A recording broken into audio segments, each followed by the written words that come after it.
चौघांनी मिळून एकास केली मारहाण, पोलिसात गुन्हे दाखल। 4 जणांनी मिळून एकास लाठीकाठ्यांनी मारहाण केल्याची घटना शहरातील लायब्ररी रोड परिसरात घडली आहे।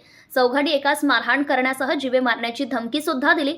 जखमीने याबाबत पांढरकवडा पोलिसात फिर्याद दाखल केल्यानंतर पोलिसांनी 4 जणांविरुद्ध विविध कलमान्वये गुन्हे दाखल केले आहे। मोहम्मद रमीज अब्दुल अजीज वय 27 वर्ष, राहणार मस्जिद वार्ड असे फिर्यादीचे नाव आहे। फिर्यादी शहरातील लायब्ररी चौकातील चहा पटरीवर उभा असताना त्या ठिकाणी कैफ मोहम्मद सलाम वय 25 वर्ष, मोहम्मद सलाम चांद वय 45, मोहम्मद शरीफ मोहम्मद शफी वय 38 वर्ष, मोहम्मद अबूजर सलाम वय 22 वर्ष त्यांनी फिर्यादीस शिवीगाळ करीत लाठीकाठ्यांनी मारहाण करणे सुरू केले। फिर्यादीने त्यांचा प्रतिकार करण्याचा प्रयत्न केला, मात्र मारहाण करणारे 4 जण असल्याने त्याचा प्रतिकार कमी पडला।